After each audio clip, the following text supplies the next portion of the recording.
सभा के बड़े और इज्जतदार लोगों, आपने मुझे यहां बुलाकर बहुत बड़ा सम्मान दिया है। आप चाहते हैं कि मैं आपको अपनी पुरानी जिंदगी के बारे में बताऊं जब मैं एक बंदर था, लेकिन अफसोस मैं आपकी यह बात पूरी तरह नहीं मान सकता। मुझे बंदर बने हुए अब लगभग 5 साल हो चुके हैं। कैलेंडर के हिसाब से तो यह समय बहुत कम है, पर मेरे लिए यह सफर बहुत लंबा रहा है। मैं तेजी से दौड़ता हुआ यहां तक पहुंचा हूं। इस बीच मुझे बड़े बड़े लोगों का साथ मिला, अच्छी सलाह मिली, लोगों ने तालियां बजाईं और गाना बजाना भी हुआ। पर असल में मैं बिल्कुल अकेला था। जो लोग मेरे साथ थे वे भी मुझसे काफी दूर ही रहे ताकि उनकी इज्जत बनी रहे। अगर मैं अपनी पुरानी आदतों और बचपन की यादों को पकड़कर बैठा रहता तो मैं आज यहां तक कभी नहीं पहुंच पाता। अपनी उस पुरानी जिद को छोड़ना ही मेरा सबसे बड़ा फैसला था। मैं पहले एक आजाद बंदर था, पर फिर मैंने इस नए काम और बोझ को अपना लिया। जैसे जैसे मैं आगे बढ़ा, मेरी पुरानी यादें मुझसे दूर होती गईं और धीरे धीरे धुंधली पड़ गईं। शुरू में वापस जाने का रास्ता बड़ा और खुला था, लेकिन जैसे जैसे मैं तेजी से इंसानों की तरफ बढ़ने लगा, वह रास्ता छोटा और तंग होता गया। मुझे इंसानों की इस दुनिया में रहना ज्यादा आसान और अच्छा लगने लगा। वह तूफान जो मुझे मेरे पुराने दिनों से दूर खींच लाया था, अब शांत हो चुका है। अब तो बस वह एक ठंडी हवा की तरह महसूस होता है। वह छेद जहां से मैं निकल कर आया था अब इतना छोटा हो चुका है कि अगर मुझ में वापस जाने की ताकत भी हो तो भी मैं वहां से नहीं निकल पाऊंगा। मुझे वहां से गुजरने के लिए अपने शरीर के बाल तक छीलने पड़ जाएंगे। मैं आपसे साफ साफ कहता हूं, सभा के लोगों, जैसे आप लोग अपने पुराने दिनों को भूल चुके हैं, वैसे ही मैं भी अपने बंदर वाले दिनों से बहुत दूर आ गया हूं। लेकिन यह पुरानी याद हर उस जीव को गुदगुदाती है जो इस धरती पर चलता है, चाहे वह एक छोटा सा चिंपैंजी हो या कोई बहुत बड़ा योद्धा। लेकिन फिर भी मैं आपके सवालों का थोड़ा बहुत जवाब दे सकता हूं और मुझे ऐसा करने में बहुत खुशी हो रही है। सबसे पहली चीज जो मैंने सीखी वो थी हाथ मिलाना। हाथ मिलाना यह दिखाता है कि आप सच बोल रहे हैं और दिल के साफ हैं। आज जब मैं अपनी कामयाबी के सबसे ऊंचे मोड़ पर हूं तो मैं उस हाथ मिलाने के साथ साथ आपसे कुछ सच्ची बातें भी कहना चाहता हूं। हो सकता है कि आप विद्वानों के लिए मेरी बातों में कुछ भी नया न हो और मैं शायद वो सब न बता पाऊं जिसकी आप मुझसे उम्मीद कर रहे हैं, लेकिन फिर भी मेरी कहानी यह जरूर बताएगी कि कैसे एक बंदर को जबरदस्ती इंसानों की दुनिया में लाया गया और वह वहां कैसे टिका रहा। अगर मुझे खुद पर पूरा भरोसा नहीं होता और अगर पूरी दुनिया के बड़े मंचों पर मेरी अपनी एक पक्की जगह न होती तो मैं ये छोटी छोटी बातें भी आपसे कभी नहीं कहता। मैं गोल्ड कोस्ट का रहने वाला हूं। मुझे कैसे पकड़ा गया, इसकी पूरी कहानी मुझे उन अजनबियों से ही पता चली है जिन्होंने मुझे पकड़ा था। हेगनबैक नाम की कंपनी के शिकारी किनारे पर झाड़ियों में छिपे हुए थे। मैं शाम के समय अपने बंदर साथियों के साथ पानी पीने के लिए नीचे आया था, तभी अचानक किसी ने गोली चलाई। ताजुब की बात यह थी कि गोली सिर्फ मुझे ही लगी। मुझे 2 जगह चोट आई। पहली गोली मेरे गाल पर लगी। यह जख्म ऊपर ऊपर ही था, पर इसने वहां एक बड़ा सा लाल निशान छोड़ दिया जहां बाल नहीं उगते। इसी निशान की वजह से मेरा नाम लाल पीटर पड़ गया। सच कहूं तो यह नाम मुझे जरा भी पसंद नहीं है। यह मुझ पर बिल्कुल भी ठीक नहीं बैठता। शायद यह नाम किसी बंदर ने ही सोचा होगा।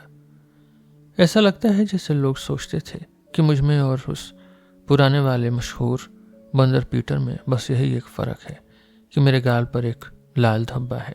खैर, यह तो बस एक पुरानी बात है। दूसरी गोली मेरे कूल्हे के थोड़ा नीचे लगी। यह चोट बहुत गहरी थी। इसी वजह से आज भी मैं थोड़ा लंगड़ा कर चलता हूं। हाल ही में मैंने एक लेख पढ़ा। अखबारों में हजारों लोग मेरे बारे में अपनी राय लिखते रहते हैं। उनमें से एक ने लिखा कि मेरे अंदर का बंदर अभी पूरी तरह खत्म नहीं हुआ है। उसने सबूत के तौर पर कहा कि जब भी कोई मुझसे मिलने आता है तो मैं मजे से अपनी पैंट उतार कर गोली का वह निशान दिखाने लगता हूं। मेरा तो मन करता है कि उस लिखने वाले की उंगलियों में भी एक एक करके गोली मार देनी चाहिए। जहां तक मेरी बात है, मैं जिसके सामने चाहूं अपनी पैंट उतार सकता हूं। लोगों को वहां साफ सुथरे बाल और उस बुरी गोली के निशान के अलावा और कुछ नहीं मिलेगा। वहां सब कुछ साफ है, छिपाने के लिए कुछ नहीं है। जब बात सच की आती है तो बड़े बड़े समझदार लोग तमीज और दिखावे की परवाह नहीं करते, लेकिन हाँ, अगर वह लिखने वाला अपनी पैंट उतारेगा तो नजारा कुछ और ही होगा। अच्छा है कि वह ऐसा नहीं करता, पर उसे मेरी बातों में दखल भी नहीं देनी चाहिए। गोलियां लगने के बाद जब मेरी आंख खुली और यहीं से मेरी यादें शुरू होती हैं, तो मैंने खुद को एक पिंजरे में पाया। यह हिगनबैक नाम के एक जहाज पर था। वह पिंजरा कोई आम पिंजरा नहीं था। उसमें 3 तरफ तो जालियां थी और चौथी तरफ एक लकड़ी का संदूक लगा था। वह पिंजरा इतना नीचा था कि मैं सीधा खड़ा नहीं हो सकता था और इतना तंग था कि मैं बैठ भी नहीं सकता था। इसलिए मैं घुटने मोड़कर उकड़ू बैठा रहता था और मेरे पैर हर समय कांपते रहते थे। शुरू में मैं किसी को देखना नहीं चाहता था और बस अंधेरे में रहना चाहता था। इसलिए मैं उस लकड़ी के संदूक की तरफ मुंह करके बैठा रहता था। पिंजरे की लोहे की सलाखें मेरी पीठ में चुभती रहती थी। लोग समझते हैं कि जंगली जानवरों को शुरू में ऐसे बंद रखना उनके लिए अच्छा होता है। आज अपने एक्सपीरियंस के आधार पर मैं भी कह सकता हूं कि इंसानों के हिसाब से यह बात शायद सही ही है, पर उस समय मैंने ऐसा कुछ नहीं सोचा था। अपनी जिंदगी में पहली बार मैं ऐसी जगह फंसा था जहां से बाहर जाने का कोई रास्ता नहीं था। कम से कम सीधा रास्ता तो बिल्कुल नहीं था। मेरे ठीक सामने वह लकड़ी का संदूक था जिसकी पट्टियां आपस में मजबूती से जुड़ी हुई थीं। उन पट्टियों के बीच एक छोटा सा छेद जरूर था। जब पहली बार मैंने उसे देखा तो मैं खुशी के मारे जोर से चिल्लाया, पर वह छेद इतना छोटा था कि मेरी पूंछ भी उसमें से बाहर नहीं जा सकती थी। एक बंदर अपनी पूरी ताकत लगा दे तब भी वह छेद बड़ा नहीं हो सकता था। बाद में मुझे लोगों ने बताया कि मैं बहुत कम शोर मचा रहा था।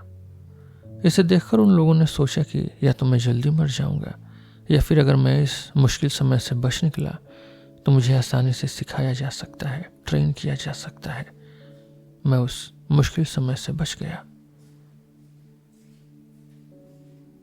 आहिस्ता आहिस्ता रोना, दर्द में अपने सिर से पिस्सू ढूंढना, थके हुए मन से नारियल चाटना, लकड़ी के संदूक की दीवार पर अपना सिर मारना और किसी के पास आने पर उसे जीभ दिखाना, यही मेरी नई जिंदगी के शुरुआती काम थे। इन सब कामों के पीछे मुझे बस एक ही बात महसूस होती थी, बाहर जाने का कोई रास्ता नहीं है। आज मैं उन बंदरों वाली भावनाओं को सिर्फ इंसानी शब्दों में ही बता सकता हूं, इसलिए शायद मैं उन्हें पूरी तरह सही से नहीं समझा पा रहा। पर भले ही मैं एक बंदर की पुरानी सच्चाई को फिर से नहीं जी सकता, फिर भी मेरा इशारा उसी तरफ है कि इसमें कोई शक नहीं है। पकड़े जाने से पहले तक मेरे पास कहीं भी जाने के बहुत सारे रास्ते थे, पर अब एक भी नहीं बचा था। मैं पूरी तरह फंस गया था। अगर वे मुझे जमीन में कीलों से भी ठोक देते तो भी मेरी हालत इससे ज्यादा बुरी नहीं होती। और ऐसा क्यों था? अगर आप अपने पैरों की उंगलियों के बीच की खाल को खुरच डालें तब भी आपको इसकी वजह नहीं मिलेगी। अगर आप अपनी पीठ को पिंजरे की सलाखों पर तब तक जोर से रगड़ें जब तक कि वह कट न जाए, तब भी आपको जवाब नहीं मिलेगा। मेरे पास बाहर जाने का कोई रास्ता नहीं था, पर मुझे अपने लिए कोई ना कोई रास्ता ढूंढना ही था, क्योंकि बिना किसी रास्ते के मैं जिंदा नहीं रह सकता था। अगर मैं हमेशा उस लकड़ी के संदूक के सामने ही पड़ा रहता तो पक्का मेरी मौत बहुत बुरी और दुख भरी होती। लेकिन उन शिकारी लोगों का मानना था कि बंदरों की जगह तो बस उसी संदूक के पास ही है। इसका मतलब साफ था, अगर मुझे जिंदा रहना है तो मुझे अब बंदर बने रहना छोड़ना होगा। यह एक बहुत ही साफ और सुंदर विचार था। यह बात मैंने शायद अपने पेट से सोची होगी, क्योंकि बंदर अपने दिमाग से नहीं बल्कि अपने पेट से ही सोचते हैं। मुझे डर है कि लोग मेरी बात का सही मतलब नहीं समझ पा रहे। जब मैं बाहर निकलने का रास्ता कहता हूं तो मेरा मतलब बहुत सीधा है। मैं जानबूझकर आज़ादी शब्द का इस्तेमाल नहीं कर रहा हूं। मेरा मतलब वह बड़ी आज़ादी नहीं है, जो हर तरफ फैली हो।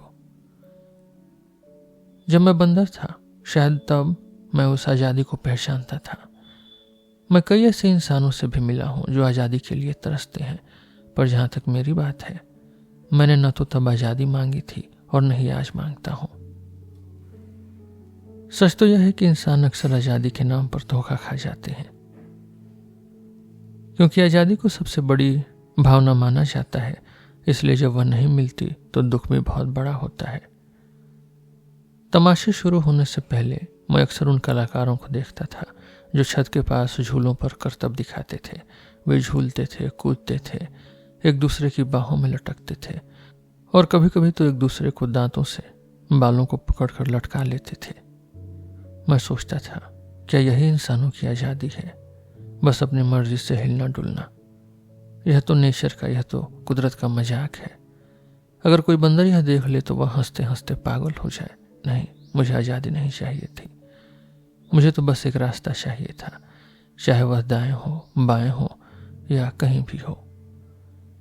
मेरी बस इतनी सी ही मांग थी, चाहे वह रास्ता बस एक दिखावा ही क्यों न हो। मेरी ज़रूरत छोटी थी, इसलिए हार का दुख भी बड़ा नहीं होता। बस आगे बढ़ना था, आगे बढ़ना था। मैं बस उस लकड़ी के संदूक की दीवार से चिपक कर हाथ ऊपर किए खड़ा नहीं रहना चाहता था। आज मैं साफ साफ देख सकता हूं कि अगर मैं पूरी तरह शांत नहीं होता तो मैं कभी बाहर नहीं निकल पाता। सच तो यह है कि आज मैं जो कुछ भी हूं वह उस शांति की वजह से हूं जो जहाज पर रहने के कुछ दिनों बाद मेरे अंदर आ गई थी। और वह शांति मुझे उन लोगों की वजह से मिली जो उस जहाज पर मेरे साथ थे। सब कुछ होने के बाद भी वे लोग अच्छे थे। आज भी मुझे उनके भारी कदमों की आवाज याद आती है जो उस समय मेरी आधी नींद में गूंजती थी। उनकी आदत थी कि वे हर काम बहुत धीरे धीरे करते थे। अगर उनमें से किसी को अपनी आंख भी मलनी होती तो वो अपना हाथ इतनी मुश्किल से उठाता था जैसे कोई भारी वजन उठा रहा हो।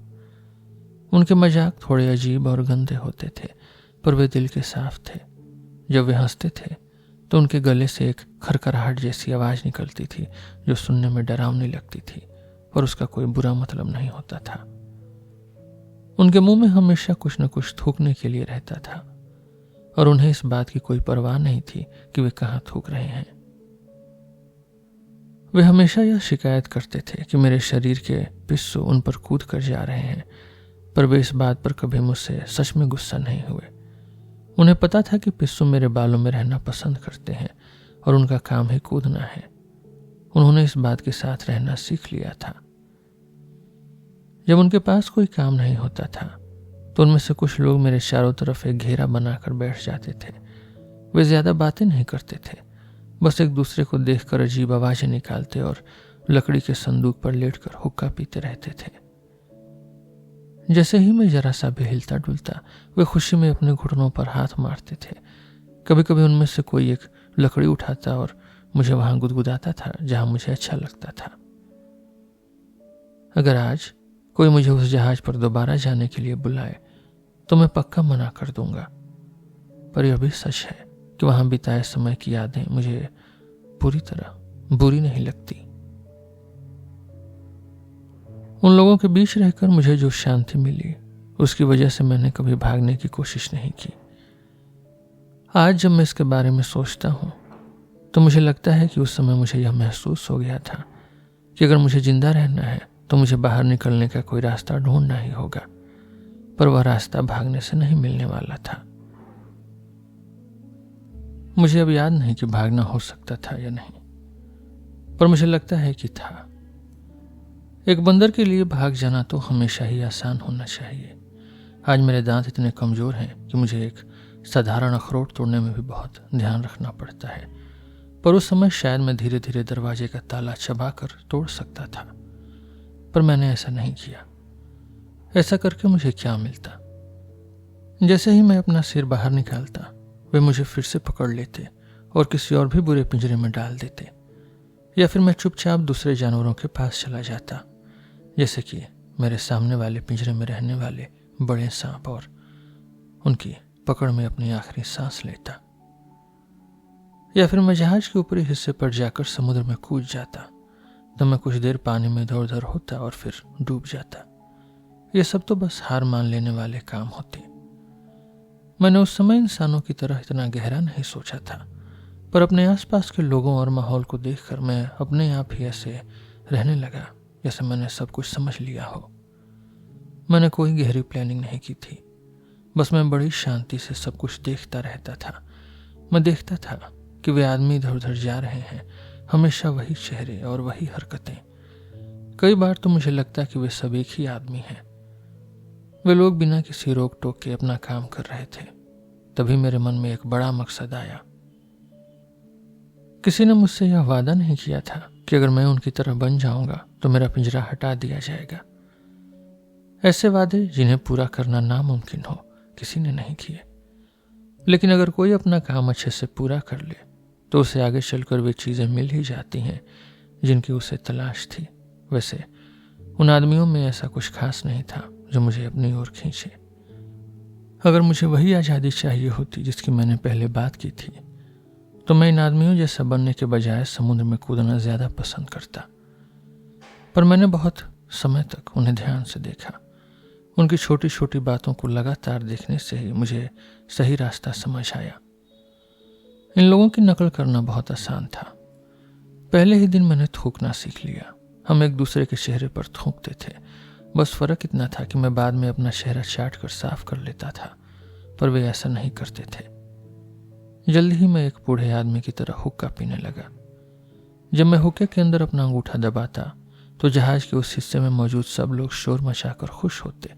हालांकि बहुत समय तक मुझे यह समझ नहीं आया कि खाली और भरे हुए हुक्के में क्या फर्क होता है।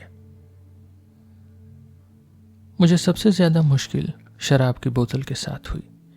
उसकी गंध मेरे लिए किसी सजा जैसी थी। मैंने अपनी पूरी ताकत लगा दी, पर कई हफ्ते बीत गए तब जाकर मैं अपने उस चिढ़ को दूर कर पाया। अजीब बात यह थी कि वहां के लोग मेरे इस अंदरूनी संघर्ष को बहुत गंभीरता से लेते थे। मेरी यादों में सब लोग एक जैसे ही धुंधले हैं, पर एक आदमी था जो बार बार आता था, कभी अकेला तो कभी अपने दोस्तों के साथ। दिन हो या रात वह बस आ जाता था। वह बोतल लेकर मेरे सामने खड़ा हो जाता और मुझे सिखाने की कोशिश करता।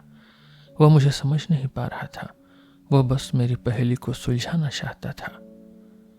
वह धीरे से बोतल का ढक्कन खोलता और फिर मेरी तरफ देखता, यह जांचने के लिए कि मैं समझ रहा हूं या नहीं। मैं सच कहूं तो मैं उसे बहुत ही ज्यादा ध्यान से देखता था। पूरी दुनिया में किसी टीचर को मेरे जैसा ध्यान से सुनने वाला चेला कभी नहीं मिला होगा। ढक्कन खोलने के बाद वह बोतल को अपने मुंह की तरफ उठाता। मैं उसे घूरता रहता, सीधे उसके गले की तरफ। वह खुश होकर सिर हिलाता और बोतल को अपने होठों से लगा लेता। धीरे धीरे चीजें समझने की खुशी में मैं जोर जोर से चिल्लाता और अपने शरीर को यहां वहां खुजलाने लगता। वह बहुत खुश होता। फिर वह बोतल मुंह से लगाता और एक घूंट भरता। उसकी नकल करने की बेताबी में मैं अपने पिंजरे में ही गंदगी कर देता और इससे उसे बहुत सुकून मिलता था। फिर वह बोतल को हाथ से दूर करता और एक झटके से उसे वापस ऊपर लाता। वह पीछे की तरफ खूब झुककर एक ही बार में उसे गटक जाता ताकि मुझे सिखा सके। इतनी मेहनत के बाद मैं थक जाता और कुछ समझ नहीं पाता। मैं बस पिंजरे की सलाखों को पकड़कर ढीला लटक जाता, जबकि वह अपना पेट सहलाते हुए और मुस्कुराते हुए अपना लेसन खत्म करता। अब असली काम शुरू हुआ। क्या मैं सिर्फ बातें और तरीका सीखकर बहुत ज्यादा थक नहीं गया था? हाँ, मैं सच में बहुत थक गया था। यह मेरी किस्मत थी। फिर भी जैसे ही मुझे बोतल दी जाती मैं उसे कांपते हुए पकड़ लेता और उसका ढक्कन खोल देता। जैसे ही मैं ढक्कन खोलता मुझ में धीरे धीरे एक नई ताकत आ जाती। मैं बोतल उठाता बिल्कुल वैसे ही जैसे मेरे टीचर करता था। उसे अपने होठों से लगाता और फिर घिन की वजह से उसे दूर फेंक देता। भले ही वह बोतल खाली होती और उसमें सिर्फ शराब की गंध होती, फिर भी मैं उसे बड़े गुस्से और नफरत के साथ जमीन पर पटक देता। यह देखकर मेरा टीचर दुखी होता और मुझे उससे भी ज्यादा बुरा लगता। और जब मैं बोतल फेंकने के बाद अपना पेट सहलाना और मुस्कुराना नहीं भूलता था तब भी मेरा वह दुख कम नहीं होता। अक्सर हमारा लेसन इसी तरह ख़त्म होता था, पर मेरे टीचर की यह अच्छी बात थी कि वह मुझसे कभी नाराज़ नहीं होता। हाँ, कभी कभी वह अपना जलता हुआ हुक्का मेरे शरीर के किसी ऐसे हिस्से पर लगा देता जहाँ मेरा हाथ न पहुँच सके, जब तक कि वह हिस्सा जलने न लगे। पर फिर वह खुद ही अपने बड़े और भले हाथ से उसे बुझा भी देता। वह मुझसे गुस्सा नहीं था। उसे पता था कि हम दोनों मिलकर मेरे अंदर के बंदर से लड़ रहे हैं और मेरा काम ज्यादा मुश्किल है। लेकिन फिर एक शाम वह बड़ी जीत का पल आया। बहुत सारे लोग जमा थे। शायद कोई जश्न चल रहा था, क्योंकि गाना बजाना हो रहा था और बड़े अफसर यहाँ वहां घूम रहे थे। उस शाम जब कोई मुझे नहीं देख रहा था, मैंने शराब की वह बोतल उठा ली जो गलती से मेरे पिंजरे के सामने छूट गई थी। जैसे मुझे सिखाया गया था, मैंने सबका ध्यान अपनी ओर खींचते हुए उसका ढक्कन खोला, उसे मुंह से लगाया और बिना डरे, बिना चेहरा बिगाड़े, एक पक्के पीने वाले की तरह पूरी बोतल गटक गया। मैंने बोतल खाली कर दी और फिर उसे किसी कलाकार की तरह स्टाइल से दूर फेंक दिया। मैं उस समय अपना पेट सहलाना तो भूल गया, लेकिन क्योंकि मेरे अंदर भावनाओं का तूफान उठ रहा था, मैंने जोर से एक साफ और अच्छी आवाज में कहा, हेलो। मेरी जुबान से यह पहली इंसानी आवाज निकली थी। इस एक आवाज के साथ ही मैं इंसानों की दुनिया का हिस्सा बन गया। मुझे चारों तरफ से लोगों की आवाजें सुनाई देने लगी। सुनो, यह तो बोल रहा है। यह कहकर मुझे अपने पसीने से भीगे हुए शरीर पर एक बहुत ही प्यारा एहसास महसूस हुआ। मैं फिर से कहता हूं, इंसानों की नकल करना मुझे कोई खुशी नहीं दे रहा था। मैंने उनकी नकल सिर्फ इसलिए की क्योंकि मुझे बाहर जाने का रास्ता चाहिए था और कोई वजह नहीं थी। उस चीज से भी बहुत कुछ हाथ नहीं लगा। मेरी आवाज तुरंत फिर से चली गई और कई महीनों बाद वापस आई।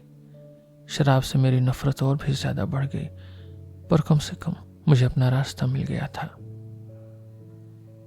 जब मुझे हैम्बर्ग में मेरे पहले सिखाने वाले को सौंपा गया, मेरे ट्रेनर को, तो मुझे समझ आ गया कि मेरे पास दो ही रास्ते हैं, या तो चिड़ियाघर या फिर नाच गाने वाला शो।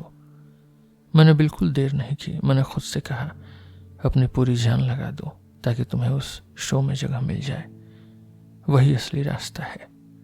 चिड़ियाघर तो बस सलाखों वाला एक नया पिंजरा है। अगर तुम वहां गए तो समझो तुम गए काम से। और दोस्तों, मैंने बहुत कुछ सीखा। जब सीखना जरूरी हो तो इंसान सीख ही लेता है।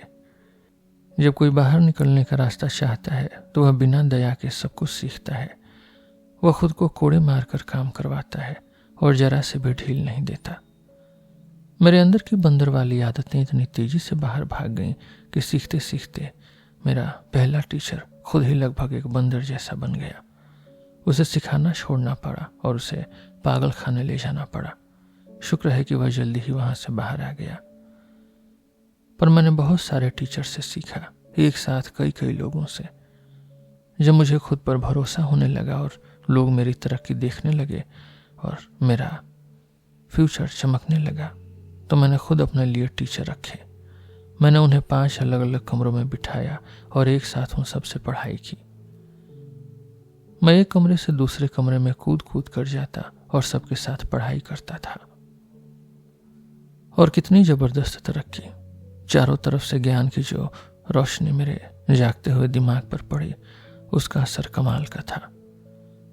मैं इस बात को मना नहीं करूंगा, मुझे इससे बहुत खुशी मिली, पर मैं यह भी मानता हूं कि मैंने इसे जरूरत से ज्यादा बड़ा नहीं समझा, न तब और न आज। मैंने इतनी मेहनत की जितनी शायद ही इस धरती पर पहले कभी किसी ने की हो, और मैंने यूरोप के एक आदमी जितनी पढ़ाई पूरी कर ली। यह शायद बहुत बड़ी बात न लगे, पर मेरे लिए यह बहुत कुछ था, क्योंकि इसी की वजह से मैं पिंजरे से बाहर निकल पाया। इसने मेरे लिए इंसानों की दुनिया में आने का एक खास रास्ता बना दिया। एक पुरानी कहावत है, झाड़ियों के बीच से अपना रास्ता खुद बनाना। मैंने बिल्कुल वही किया। मैंने अपना रास्ता खुद बनाया। मेरे पास कोई और तरीका नहीं था, क्योंकि आजादी पाना तो मेरे बस में था ही नहीं। अगर मैं अपनी अब तक की तरक्की और अपनी मंजिल को देखूं तो मुझे कोई शिकायत नहीं है। मैं तो बिल्कुल संतुष्ट हूं।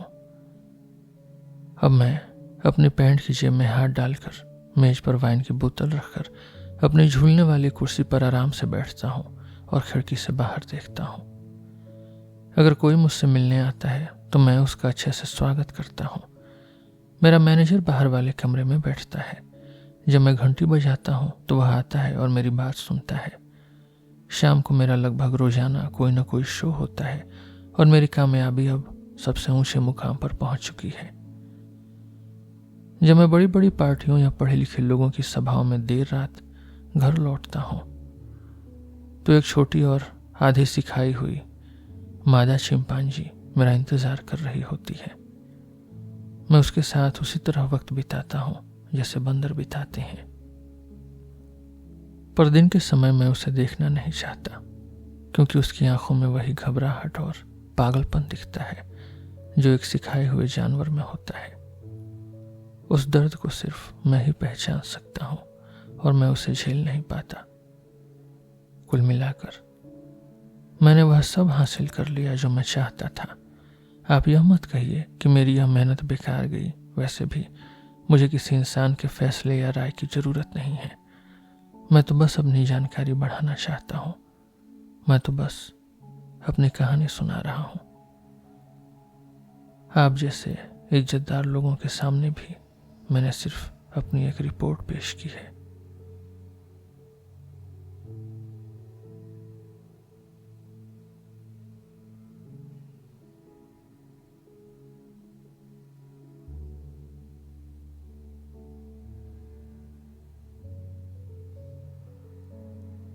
इस कहानी में बस इतना ही। हम फिर मिलेंगे आपसे एक नए एपिसोड में एक नए टॉपिक के साथ। मेरा नाम है रोहित और आप सुन रहे थे सिलेबस विद रोहित। धन्यवाद।